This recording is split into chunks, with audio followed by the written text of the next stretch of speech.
അപ്പോ അതിൽ ഇന്നത്തെ ആ ഒരു ട്രോൾ വീഡിയോയിൽ പറയുന്നുണ്ട് ഈ വണ്ടി എന്താണ് കല്ലെങ്കിലും എന്തൊക്കെയോ തട്ടിയിട്ട് മറിഞ്ഞ വണ്ടിയാണെന്നൊക്കെ പറഞ്ഞായിരുന്നു. BK2345 നല്ല ഫാൻസി നമ്പർ വണ്ടിയിൽ, പക്ഷെ ഇത് എവിടെയോ കണ്ടിട്ടുണ്ട്. ഇതല്ലേ ആ വണ്ടിയും KL07 BK2345. ഒരു 19 പേരെങ്കിലും 19 ലൈനും മേലെ ആളുകൾ എന്റെ വീടിന്റെ താഴെ വന്നിട്ട് ഈ വണ്ടി നോക്കിയിട്ട്. വണ്ടി കച്ചവടം എന്ന് പറയുന്നത് ഭയങ്കര പാടായിട്ടുള്ളൊരു കാര്യം. അതിനകത്ത് നിൽക്കണമെങ്കിൽ നല്ല മനക്കെട്ടി അങ്ങനെ ഭയങ്കരമായിട്ട് ആൾക്കാരെ ആ ഒരു പറഞ്ഞ് വീഴ്ത്താനുള്ള സെയിൽസൊക്കെ ചെയ്യാനുള്ള കഴിവും കാര്യങ്ങളൊക്കെ ആണ്. പ്രത്യേകിച്ച് ഒരു പെൺകുട്ടി ആകുമ്പോഴത്തേനും അവിടെ നിലനിൽക്കാൻ ഭയങ്കര പാടായിരിക്കും. പക്ഷേ അങ്ങനെ ഒരു പെങ്കൊച്ചുണ്ട്, അതായത് ഈ വണ്ടി കച്ചവടമൊക്കെ ചെയ്യുന്ന ആ ഒരു പെങ്കൊച്ചിൻ്റെ ഐ ഡി, അതായത് ഇൻസ്റ്റാഗ്രാം ഐ ഡി എന്ന് പറയുന്നത് ലച്ചു കൊച്ചിക്കാരി അച്ചായത്തി എന്ന് പറഞ്ഞാണ്. ഇപ്പം ഇവരാണ് ഭയങ്കരമായിട്ട് എയറിൽ പോയിക്കൊണ്ടിരുന്നത്. കാരണം എന്ന് പറഞ്ഞാൽ ഇവർ ഒരു പുതിയൊരു പജേറോ ഉണ്ടെങ്കിൽ ഇതേ കണക്ക് വണ്ടി കച്ചവടത്തിന് വേണ്ടി വെച്ചിരുന്നു. ആ ഒരു പജേറോയ്ക്കാണ് പ്രശ്നം. ആ ഒരു പ്രശ്നം എന്ന് പറയുന്നത് ഈ ഒരു പജേറോ 10 ലക്ഷം രൂപയ്ക്കാണ് കൊടുക്കാമെന്ന് പറയുന്നത്. പക്ഷേ ഈ ഒരു പജേറോയുടെ നേരത്തെ ഓണറായിട്ടുള്ള വ്യക്തി ഉണ്ടെങ്കിൽ ആ ഒരു വ്യക്തിയുടെ കസിൻ ഈ ഒരു വീഡിയോ കണ്ടിട്ടുണ്ടെങ്കിൽ പുള്ളിക്കാരൻ പറഞ്ഞു ഇത് ഭയങ്കരമായിട്ട് തകർന്ന് ഭയങ്കര ചിലവൊക്കെ ഉള്ളതുകൊണ്ട് തന്നെ പുള്ളിക്കാരൻ അതൊരു ആക്സിഡൻറ്റ് പറ്റി പ്രശ്നം വന്നത്. അതിനുശേഷം വിൽക്കാൻ ശ്രമിച്ചപ്പോഴും പൈസ വളരെ കുറവാണ് കിട്ടിയത്. അതും ആ ഒരു വണ്ടി റിപ്പയർ ചെയ്യണമെങ്കിൽ അതിൻ്റെ ആ വാങ്ങിച്ചതിന് ഇരട്ടി പൈസ കൊടുത്തേ റിപ്പയർ ചെയ്യാൻ പറ്റും. അതുകൊണ്ട് തന്നെ ആ പുള്ളിക്കാരൻ അതൊന്നും ചെയ്യാൻ നിന്നില്ല, അത് കൊടുക്കുകയാണ് ചെയ്തത്. ഇപ്പോൾ ആ ഒരു ആക്സിഡൻറ്റ് വണ്ടിയുടെ യഥാർത്ഥ ഓണറെ കസിൻ ഉണ്ടെങ്കിൽ ഇതിനെക്കുറിച്ച് ഫുള്ള് റിപ്പോർട്ട് അതൊരു വോയിസ് ക്ലിപ്പായിട്ട് പറയുകയാണ്, അതൊന്ന് കേട്ട് നോക്കൂ. ഇത് എവിടെയോ കണ്ടിട്ടുണ്ട്. ഇതല്ലേ ആ വണ്ടിയും KL07 BK2345. ആക്സിഡന്റിന് മണിക്കൂറുകൾക്ക് മുമ്പുള്ള ഫോട്ടോ. ഇത് നമ്മുടെ കസിൻ ചേട്ടന്റെ വണ്ടിയായിരുന്നു. കുറച്ച് വർഷങ്ങൾക്ക് മുമ്പ് കോതമംഗലം വറാട്ടുപാറ ട്രിപ്പ് സമയം കലുങ്കിലിടിച്ച് മറിഞ്ഞ അപകടത്തിൽ തകർന്ന വണ്ടിയാണിത്. കുറെ നാളുകൾക്ക് ശേഷം ഇപ്പോഴാണ് ഇത് കാണുന്നത്. മഞ്ഞ പെയിന്റിൽ ഇറക്കുന്നതാണ്. KL07 ഫാൻസി നമ്പറുള്ള വണ്ടി. ഇനി അതായിരിക്കുമോ ഇത്? ഒരു കോക്കാച്ചിന് സ്റ്റിക്കർ അടിച്ച് കഴിഞ്ഞാൽ ആക്സിഡന്റ് വണ്ടി 10 ലക്ഷം രൂപയ്ക്ക് വിൽക്കാൻ പറ്റും. സോ ഇപ്പോൾ നിങ്ങൾ കേട്ട് കാണാം ഒരു പുള്ളിക്കാരൻ പറയുന്നത് അതൊരിടത്ത് ഇടിച്ച് ഭയങ്കരമായിട്ട് വീണതിന് ശേഷം ഉണ്ടെങ്കിൽ അത് ഒട്ടും തന്നെ ശരിയാക്കാനൊന്നും തന്നെ പറ്റിയില്ല. ഭയങ്കര മോശമായ രീതിയിലാണ് പ്രശ്നം പറ്റിയത്. അതുകൊണ്ട് തന്നെ എന്ത് ചെയ്യുന്നത്, അവർ ആ ഒരു വണ്ടി പിന്നെ കൊടുക്കുകയൊക്കെയാണ് ചെയ്തത്. അതിനുശേഷം ഇപ്പോഴാണ് ഈ ഒരു കസിൻ ഈ വണ്ടി കണ്ടതെന്നാണ് പറയുന്നത്. അപ്പം അത്രയും കേടായിട്ടുള്ള ഒരു വണ്ടിയാണ് ഇവരെടുത്ത് ഇത്രയും മോശമായിട്ടുള്ള രീതിയിൽ ബാക്കിയുള്ളവരെ പറ്റിക്കാൻ വേണ്ടി, അതും ഭയങ്കരമായിട്ട് ഇവരൊരു ടോക്കൺ രീതിയിലൊക്കെയാണ്. ഇവരൊരു ടോക്കൺ എടുക്കും, ആ ഒരു ടോക്കണൊക്കെ കൊടുക്കും. അപ്പോഴത്തേന് അതിൽ നിന്ന് സെലക്ട് ചെയ്യുന്ന ആൾക്കാരെയാണ് ഈ ഒരു വണ്ടി കൊടുക്കുന്നത്. അപ്പോഴത്തേന് ഇത് പറ്റിക്കാൻ ശ്രമിക്കുന്നതല്ല വേറെ എന്താണ്. വടാട്ടുപാറയിൽ വെച്ച് ഒരു 12 പേരായിട്ട് നമ്മുടെ കമ്പനിക്കാർ നമ്മുടെ ചേട്ടനാണ് വണ്ടി ഓടിച്ചു. പുള്ളി തിരിച്ചു വന്ന വഴിക്ക് മറ്റേ ഓഫ് റോഡ് പോലത്തെ റോഡായിരുന്നു. വണ്ടി വളച്ചാണ്. വണ്ടി വളച്ചപ്പോഴത്തേന് ഫ്രണ്ട് ടയർ ഒരു കല്ലിൽ കുത്തിയിട്ട് ഈ വണ്ടി ഒരു 3 മറിച്ചിട്ട് മറിഞ്ഞ് താഴെ വന്നു.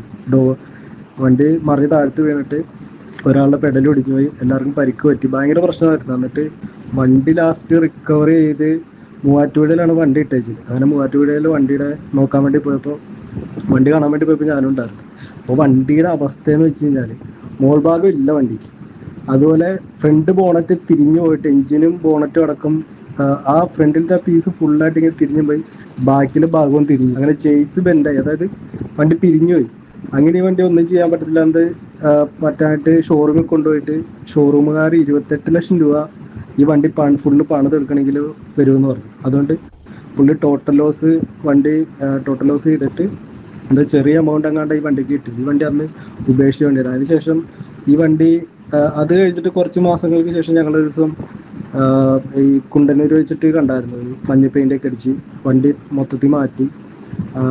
അന്ന് എനിക്ക് തോന്നല്ല, എന്തോ ബോഡി മാറ്റിയതാണ്. ഇനി അന്നേരം വണ്ടിക്ക് വലിയ മേനയൊന്നും ഇല്ലായിരുന്നു. അവിടെ ഇവിടെ പാടുകളും ചളുക്കങ്ങളും ഒക്കെ ഉണ്ടായിരുന്നു. അപ്പം അതേ ഇതിൽ തന്നെ പണിതെടുത്താണോ എന്ന് അറിയത്തില്ല.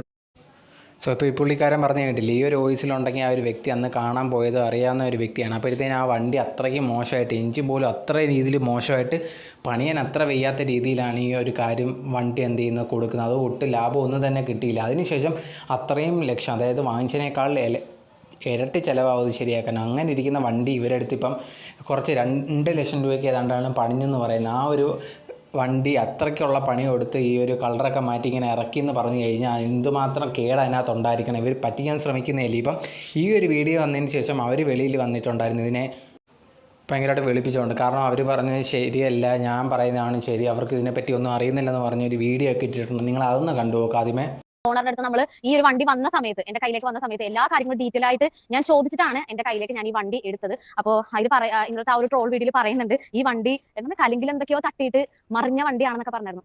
ഞാനൊരു കാര്യം പറയട്ടെ, ഇത് ആൾട്ടോ അല്ല, പജേറോയാണ്. കാടും മലയും കുന്നും ഒക്കെ കയറി പോകുന്ന ഒരു വണ്ടിയാണ്. എന്റെ ഒരു അഭിപ്രായത്തിൽ പറയുകയാണെന്നുണ്ടെങ്കിൽ ഇത് റോട്ടിലൊന്നും അല്ല ഓടിക്കേണ്ടത്. സത്യം പറഞ്ഞാൽ ഇത് കാട്ടിൽ തന്നെ കൊണ്ടുവരേണ്ട ഒരു വണ്ടിയാണെന്ന് വേണമെങ്കിലും അല്ല, അങ്ങനെ കൊണ്ടുനടക്കേണ്ട ഒരു വണ്ടിയാണ്. ആ ഒരു വണ്ടിനെ ആ ഒരു ട്രോൾ ചെയ്ത വ്യക്തിയുടെ ഒരു പ്രൊഫൈൽ എടുത്ത് നോക്കിയപ്പോൾ എനിക്ക് മനസ്സിലായത് പുള്ളിയും ഒരു ചെറിയ രീതിയിലൊക്കെ ഒരു ഓട്ടോ എന്തൂസിയാസ്റ്റ് ആണെന്നാണ് എനിക്ക് ഫീൽ ചെയ്യുന്നത്. എന്നിട്ട് പോലും ഈ വണ്ടിനെ എടുത്തിട്ട് ട്രോൾ ചെയ്യണമെന്നുണ്ടെങ്കിൽ അവൻ എന്ത് പൊട്ടനാണെന്നാണ് ഞാൻ.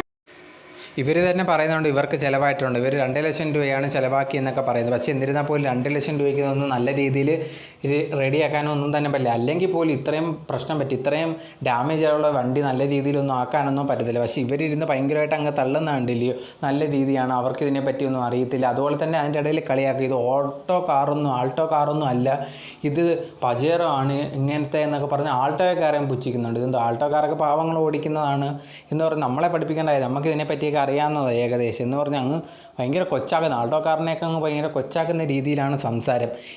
എന്തായാലും ആൾക്കാരെ പറ്റിക്കാൻ നോക്കിയത് കണക്ക് പൈസ എന്താ പറയുക തട്ടിക്കാൻ നോക്കിയതാണ്. പക്ഷേ ഇപ്പോൾ അവരുണ്ടെങ്കിൽ എയർലൈൻ ചെയ്തിട്ടുണ്ട്. ഈ ഒരു വീഡിയോ ഇങ്ങനെ ഭയങ്കരമായിട്ട് സർക്കുലേറ്റ് ചെയ്തതിന് ശേഷം ഇവരിങ്ങനത്തെ ഉടായ്പാന്ന് അറിഞ്ഞതിന് ശേഷം ഇവർ വീഡിയോ ഇതേ കണക്ക് ഇട്ടിട്ടുണ്ട്. എന്നിരുന്നിട്ട് പോലും കാര്യങ്ങളോ ഒന്നുമില്ല. കാരണം ഇവർ ചെയ്തത് വളരെ തട്ടിപ്പായിട്ടുള്ള ഒരു കാര്യമാണ്. ബാക്കിയുള്ളവരെ കയ്യിലിരുന്ന ക്യാഷ് തട്ടിയെടുക്കാൻ ശ്രമിച്ച് ഇവർക്കൊക്കെ നല്ല ശിക്ഷ തന്നെ കിട്ടണം. എന്നിട്ട് ഇവർ വന്നങ്ങ് മെഴുകുക, ഇത് അങ്ങനൊന്നും അല്ല എന്നൊക്കെ പറഞ്ഞ് എന്ത് പറഞ്ഞിട്ടും കാര്യമില്ലല്ലോ.